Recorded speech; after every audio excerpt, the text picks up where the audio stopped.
I've been at Miami University regional campuses this is my 31st year. I thought I'd be here for a couple years, but I fell in love with our students. And Jaree is an example of the kinds of students we serve. I just talked to a whole bunch of you who are all, well, everybody that I talked to, except for one, was an applied biology major. She's forensic science, so we'll still let her in here. And even if you're not any of those majors, we're thrilled that you're here. But when I listened already to some of the aspirations that you have, I think they are really outstanding, and we are thrilled to be able to support you in having that happen. So Jaree is kind of infamous. I was not dean when he was a student leader here, but I knew of him, and I certainly continue to hear about him. So I'm thrilled to hear the kinds of things that he has to say today. So I do want to introduce Jaree's family. They are right here, and we are thrilled. You're here. Thank you. Good job. That's right. Good job. We know Jaree did not do this on his own. So with great pleasure, I introduce our first annual Young Alumni Award to Jaree Naqvi. Jaree? Thank you so much.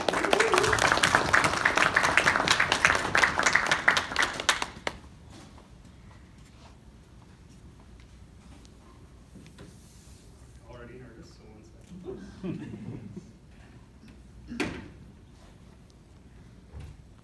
Alright, thank you all so much. It's a much bigger crowd than I expected, but it's really nice to be back in this room. I've made quite a few memories here, some good, some very stressful. But happy to be here. And to be honest, this whole thing came as a really big surprise to me. Ryan has been in contact with me for the past few years and just kind of keeping in touch with how things have been going. And a few months ago, he just told me that, hey, this award is a possibility, and I'm going to nominate you for it. And then I was like, okay, great. And then a few months ago, he was like, hey, you got the award. And so then I told my parents, and they were super excited for me. And then my mom was like, well, what did you do? What are you getting this award for? And I told her, I have absolutely no idea. I don't know what I did. I don't know what the occasion is. And I say that slightly jokingly, but to be honest, it's really humbling to be here and have so many people come out to listen to what I have to say. I just had my 25th birthday, so I just turned a quarter century old. So science says that my frontal lobe is fully developed now. So you're getting the most refined, mature version of myself today. So hopefully I can share with you just some interesting stories and fun little tidbits and lessons for students that I've taken away from my time at the regionals.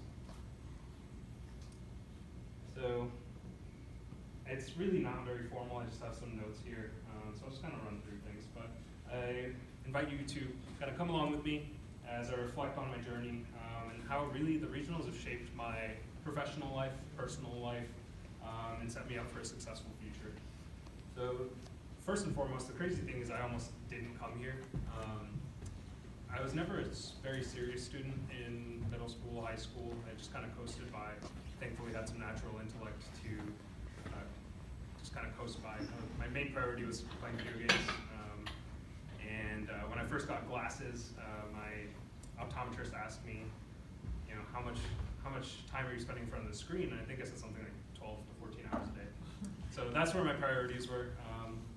But when I started applying to college, I just kind of wanted to stay local. So I applied to Miami, I applied to Ohio State, and then just kind of, let things happen.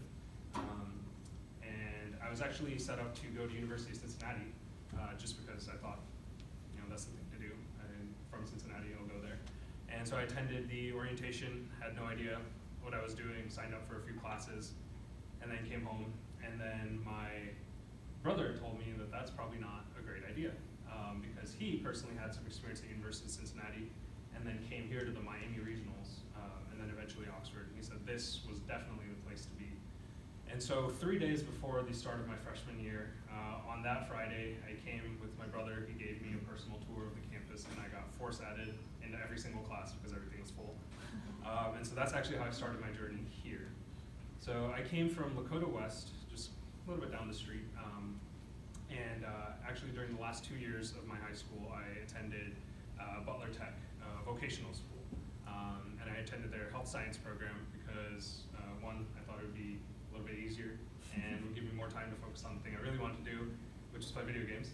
But what I found was that was a very enriching experience and actually gave me a lot of perspective on life.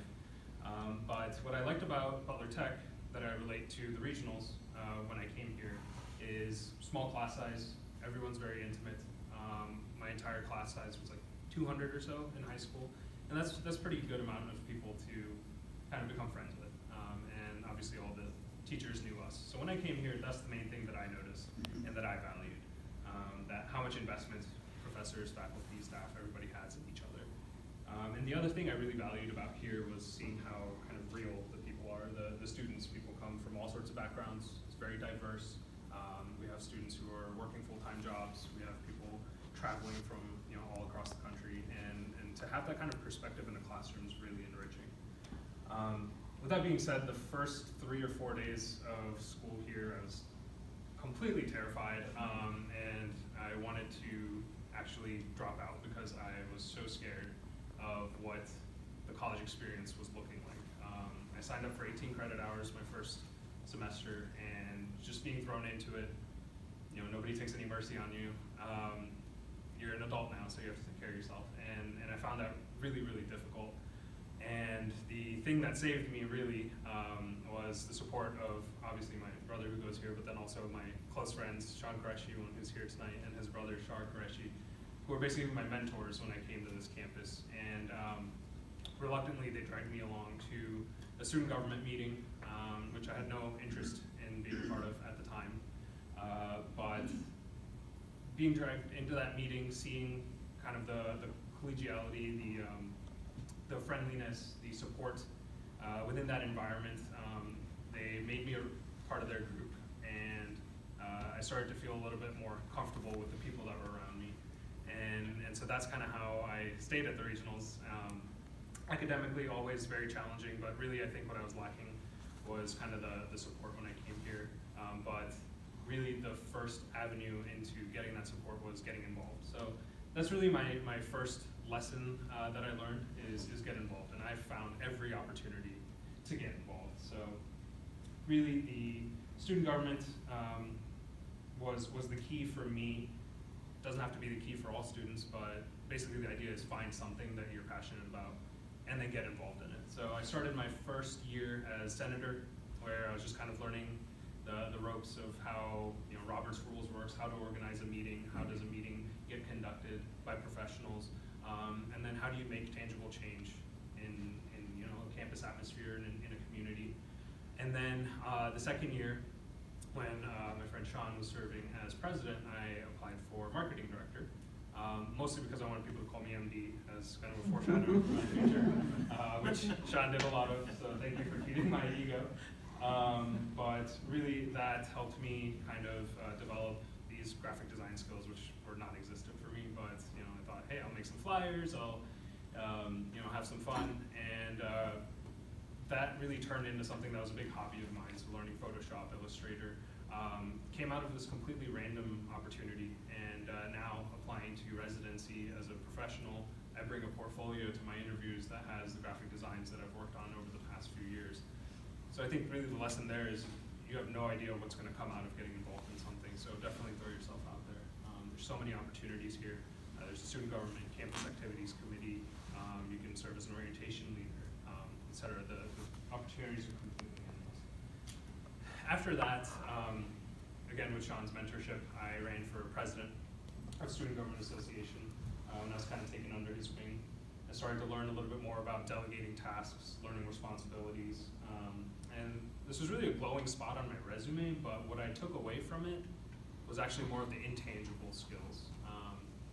Kind of learning how to conduct yourself professionally, how to get comfortable speaking in front of people, and how to go to people in positions of authority and then have a meaningful discussion with them. And I really learned and matured a lot. Also taught me a little bit how to be kind of scrappy. So there was an event, I want to say it was the second year, I was a sophomore. It was the dead of winter, and we'd had a bit of a snowstorm the night before. I think some professors might remember this incident, but pretty much every college and school was closed, but Miami was open. And so being a very devoted student, I drove here and had a class in Oxford, so I got on the bus, and while we were driving to Oxford, an incoming car that was also students coming to the Hamilton campus skidded off a patch of ice, hit our bus, and then kind of sent us off course, crashed into a telephone pole and the works. The seat in front of me was kind of ripped out of the bus. So obviously completely terrifying experience. Don't recommend it. But I remember coming out of there very frustrated because I felt that perhaps we should have had a day off too. And so I remember kind of going home fuming and writing this very sarcastic, kind of scathing email, sending pictures of the bus crash to the administrators, kind of in anger, just saying, hey, like, I think this shouldn't have happened. And then we had a very mature, meaningful discussion that came out of that, and we talked about kind of what goes into making decisions like that, why it's difficult from an administrative perspective, etc. But I think that experience, you know, taking away from it, just obviously not related to, you know, something that everyone will experience hopefully in their life, but I think just taking advantage of those opportunities and kind of taking learning experiences. So campus differentiation, this is another topic that Sean and I kind of broached. So kind of going along the lines of being scrappy, there was a time where we were kind of in the midst of it with student government about how Oxford wanted to differentiate the regionals as their own campus. And I remember we had very strong feelings about that. And so we kind of rose up, we allied with the faculty, we worked together to draft letters, we got kind of a lot of support, and we sent Sean on the committee to kind of fight for us. Obviously because he's bigger and stronger than I am, so it'd be more intimidating. I have not much presence in a meeting, but really what I actually learned from that, no matter what the outcome was, the point is not the differentiation. The point really is we banded together as a campus at that time, and we talked about why the regionals are special, why you know, why we are different, whether we were differentiated or not. The students, the faculty, everybody is differentiated here because of, again, what I mentioned before. They bring a unique perspective. They have real lives, and they're a joy to be around. We support each other, and that was a really interesting learning experience for me. So really, I feel like the humility and kindness that's here, the energy of the regional campus is quite different. Another lesson I learned is really just getting out what you put in. So Sean and some of his friends started an organization called Project Civility, which some of you may have heard of. And that arose out of a bullying incident that we witnessed here on campus. And really the goal of Project Civility was to promote civility, tolerance, and acceptance for everybody, because obviously we're all adults. Bullying should never happen at any level, but especially not in an institution like this. And they started this movement that I ended up kind of hopping on towards the end as well. And they ended up taking this to, I believe, Florida, Louisiana. It became kind of a national initiative and then spread into the local schools here. And really it was a passion project. It was all fueled by our devotion, by volunteer efforts, by all those extra hours put in. And we really gained a lot from that experience. We gained a lot of perspective. We learned a lot about schools. We learned about what human psyche is like, what it's like to experience bullying, how do you combat such a thing. And after we graduated, we want to keep that going, so we ended up forming a nonprofit, Civility International, to continue that message. And that's something we've worked on over the past few years.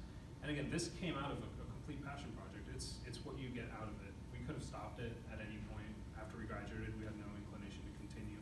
But because we put in so much, we've really reaped a lot of rewards, and now we've run fundraisers that have been very successful, you know, thankfully, and we've been trying to channel that funding into developing programming for local schools to combat bullying.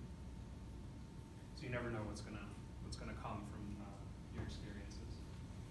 The other thing I've learned is try and enjoy the college experience, and that's cliche, but really learn everything because it's all going to be relevant at some point. And I felt this come into play for me, especially I think students with the Miami plan.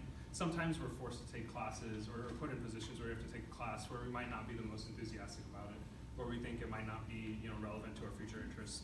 So I remember taking a geography class, and obviously I wanted to be as far away from geography as possible, not my field of study, but I remember we went through kind of obviously geography, but we also talked about language and the origin of language.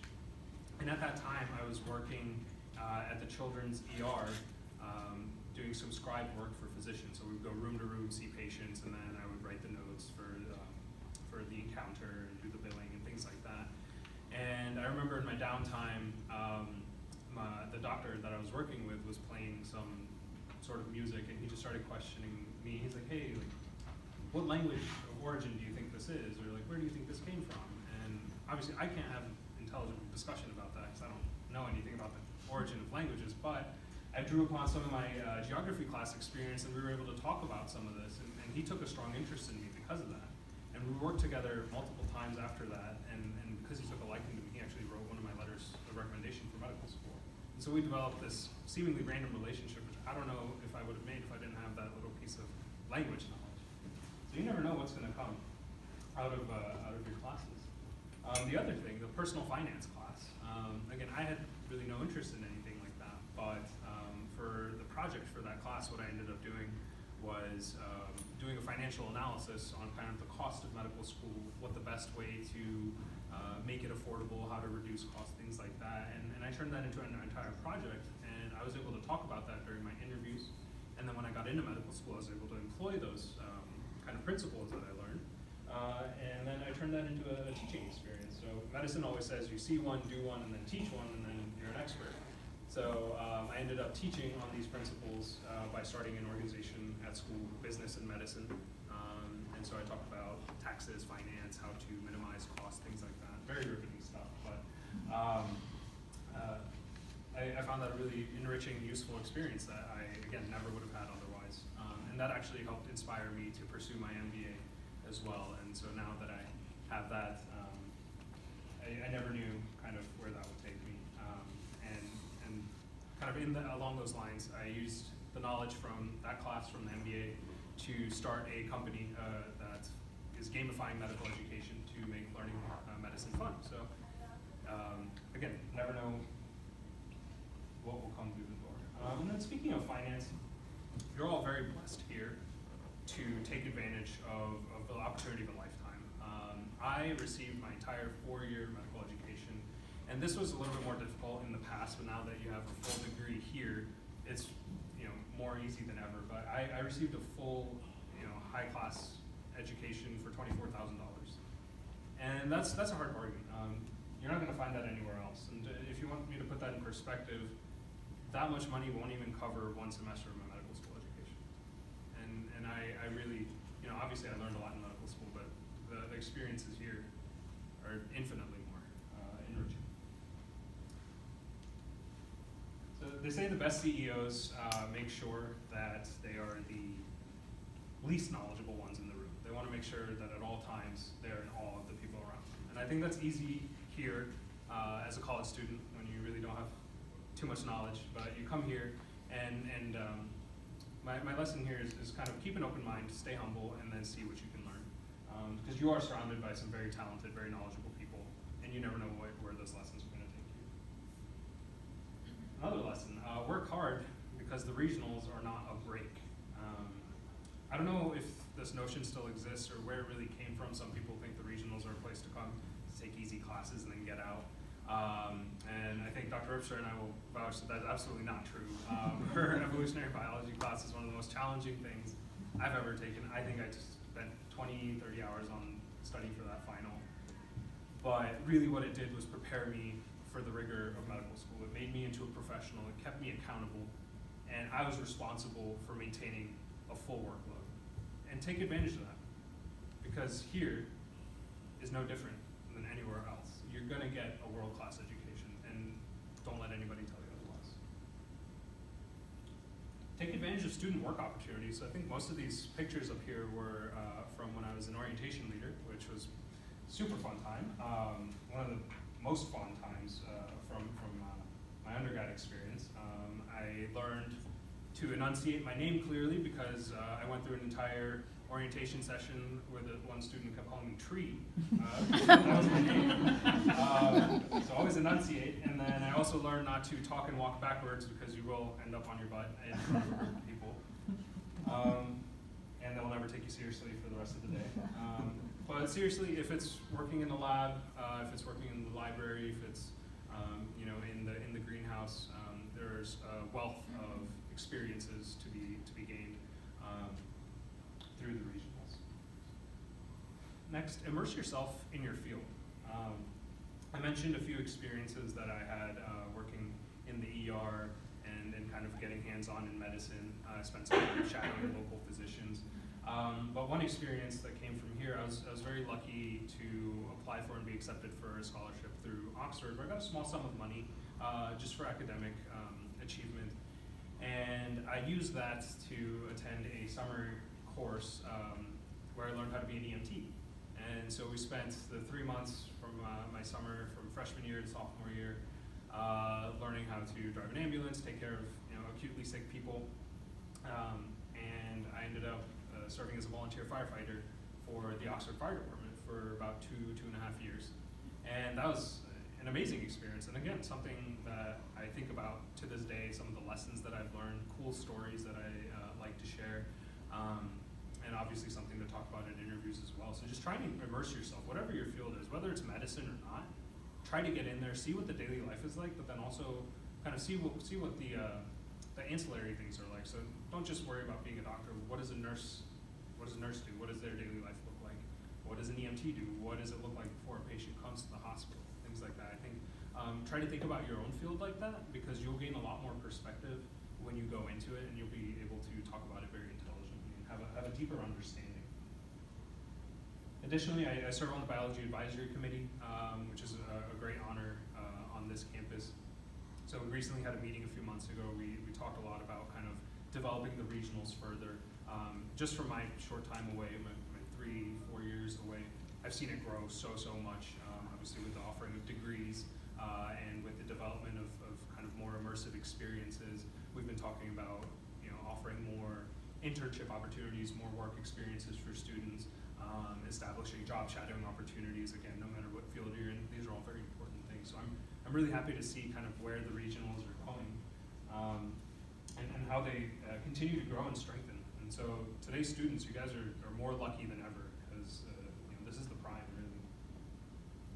And I mentioned this a little bit earlier, but really just talking about the student experience again, what makes it so prime is really the immersive kind of personalized learning experience. So you're going to receive way more attention and devotion here than you will in a 300-person lecture hall somewhere else. And that is very important when it comes to getting a good education, when it comes to deep diving on a topic, becoming an expert on it. Having a first name basis with your professors is something that I experienced only here, and that was really important to me. So just looking back over the past 4 years, all these things that I mentioned is what's made this experience so personal to me. Talking about these things has been very easy for me because it comes from a place of passion. I look back on my memories so fondly. I didn't have to think very hard about the things I wanted to talk about.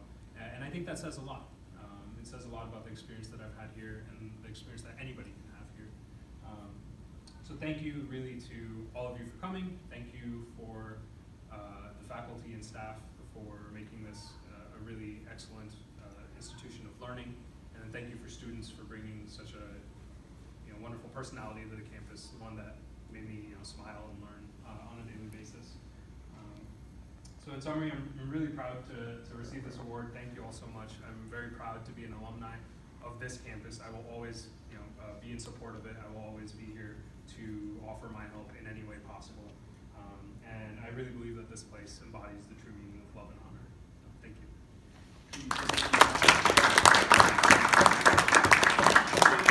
You guys have questions for Jaree? jury is open and welcome to taking some questions from you guys. So do we have any questions? Okay, we got one right there. Yes. Start. Have you ever failed a class? I came close here.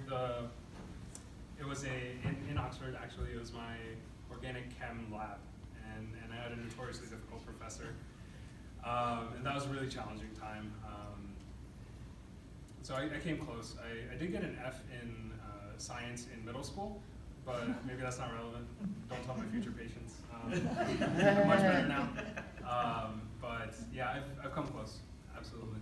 I have not actually failed a class, but being at that stage, I think here it's very easy to get the help you need. So I did tutor here as well, and I met with students who were acing classes and those who were at threat of failing.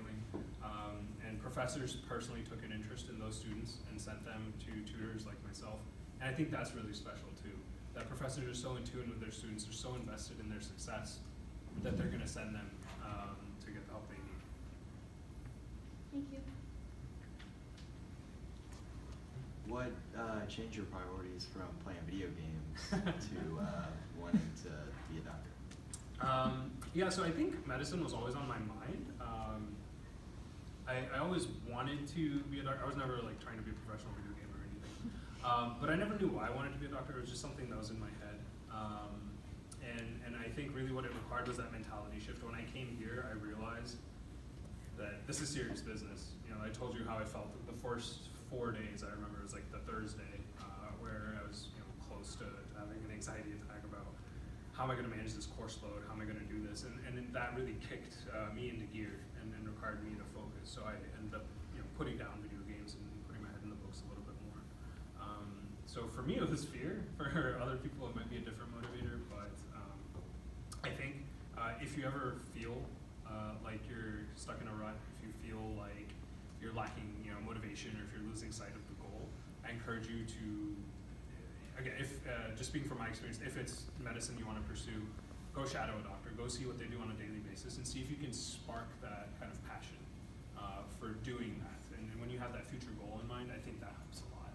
And that's something that helped me too, because I was trying to immerse myself in the experience constantly. So seeing people who are doing what I want to do, and then talking to them and seeing like, okay, this is the amount of work that's required to get there, that helped put perspective for me too. Did you have a favorite area as you were in the beginning of your studies in biology along the way? Did you have a favorite area of biology that you were passionate about? Yeah. So this is very nerdy, but I remember. So first semester I took Dr. Keene's class, and we were learning a lot about just like animal biology. And I remember spending a significant amount of time on that because I had never been exposed to that topic in that depth before. And I found that really challenging, and I thought that was really, a good thing to relate to medicine. But my second semester, when I took the second part of the introductory biology class with Dr. Ripster, I remember, I think it was just one instance where she told us, like, do you know why we breathe? And it was kind of a philosophical question, but really the answer is so that oxygen gets donated an electron at the end of the electron transport chain. And for some reason, I just thought that was like the most profound thing ever. Yeah. And so she was very nerdy. Yeah. And so that kind of deep molecular understanding of why we function and how we function was really profound for me. And I think that kind of reinforced my decision. That makes sense. Yeah, thank you. What's your specialty? Like, what kind of doctor are you? Yeah, so I'm applying for the field of dermatology. So I'm really interested in kind of doing a lot of translational things. So obviously seeing patients, but using medicines to treat them, but also using surgical skills. You can cut things off people. You can cure skin cancer. You can use medicine to manage chronic disease. You can manage babies, elderly people. It kind of spans the whole spectrum for me. I think as you've probably taken away from the things that I've talked about, I like to be kind of immersed in a lot of variety of experiences. And so I've always been somebody who's kind of diverse, and so I think dermatology drew me kind of naturally practice in a diverse environment. Yes? How did you find time to stay so involved in college? Yeah, so I am not somebody who gets things very naturally. So I didn't show up to class and then just, spit an A on the test from nowhere. Behind the scenes, what it looks like is hours and hours of work. And that's one thing that's kind of guaranteed. If you put in the time, you're gonna get the results. And that's, that's college and beyond, that's everything you ever do. And so for me, honestly, for the first 1 or 2 years, I didn't know how to study. I never had to do it before. And so for me, I brute forced it. So I just spent hours and hours after class just looking at books, going over flashcards, things like that. How did I find time? I think this is very personalized to me, but the way I had my classes set up, I tried to do everything in the morning and be done by the afternoon so I could go home and then I could, study and then have my work schedule as well. But just the way that I studied was like going over all my notes from start to finish on a daily basis. So starting from day 1 of class, if I just read, the first 1 or 2 pages of notes that we took. Then on the second day, I read the first 1 or 2 plus an additional note. And what would happen is eventually you start to completely understand the beginning of the notes because you've read them so many times. And so you develop this kind of innate understanding of that knowledge and you spend less time on it. So what happened to me as the semester went on, I needed less time to study. So again, that's a very personalized study strategy. I don't think that's, generalizable. But for me, that was kind of the key. But the other thing, being involved for me was my escape from school. It didn't feel like I was going to work when I came here to lead orientation groups during the summer. It didn't feel like work when I was going on EMT runs because it was super fun. You get an ambulance and you drive and you take care of people. All those things were my way to take a break. For other people, that might be something different. Exercise is really important to me too. For some people, that's that. Always keep that those one or two hobbies in your mind, and then always find time to do those. This is even more important when you have less time as you get deeper into school, when you get into medical school. You need those hobbies to ground you, otherwise you will become kind of a robot who just reads books from, or notes from morning to night. So keep yourself grounded on those and make sure that you have time. So no matter what you do, you're gonna stop studying at 8 p.m. because from 8 to 9, you're gonna read a book or you're gonna do this or whatever. So you have to make the time, otherwise you're never gonna feel adequately caught up to the point where you think you can relax. Any more questions? Yes. Is it true that you studied abroad? I did not. Is that a rumor? I have to remember. Interesting. No, I'm from abroad. But no, I didn't study abroad. I kind of wish I had had that perspective. I haven't done anything like that. Yes? Did you get into medical school your first year applying? Like my first time applying? Yeah, I did. So I applied my junior. So I kind of condensed everything. When I was studying, the MCAT was about to change into the one that it is now. And I was really terrified of that because there was like no resources. So I ended up rushing at the end of my sophomore year to take the test, which is not when you're supposed to take it, so don't do that. And if any of you are thinking of applying to med school, please email me because there's a lot of mistakes that I made. That, again, might not be of relevance to everybody here, so I won't talk in detail about them, but just being unprepared, applying to the wrong schools, not understanding. I did all those things just as a first generation physician in the US. There's a lot of difficult things to navigate. So if you're thinking of that, please reach out to me. I'm happy to talk about that. But yeah, thankfully I did get in my first time. And where I'm at, Wright State, again, has the same feel that the regionals does. So that's been a theme in my life. I went to Butler Tech because I like the homey feel, the individual education. I came here, I got the same exact thing. I got the personalized teaching. I knew everybody around me. I was friends with all my classmates. That was really important to me. And then I go to Wright State and I saw the same thing. And I think that's really important, especially in a stressful environment like med school. You gotta have people who kind of have your back and who stick up for you.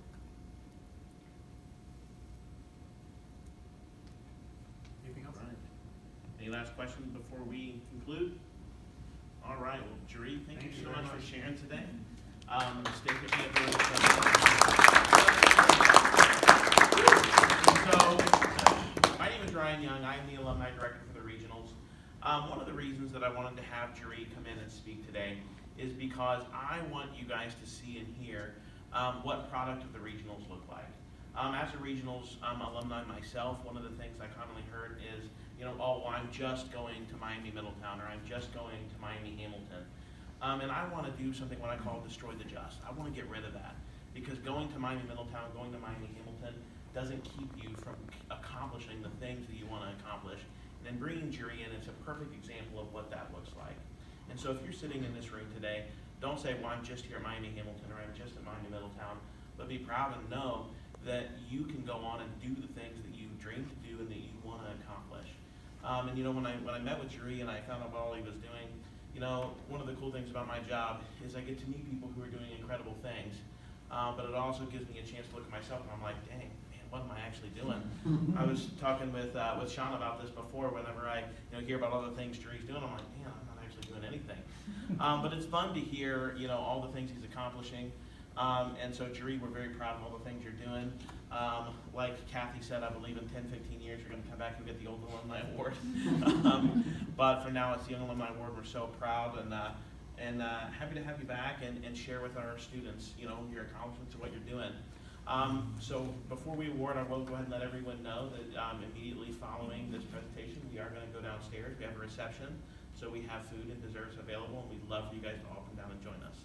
But without further ado, Jaree, here is the 2019 Young Alumni Award. Thank you so much. So it's going to be back to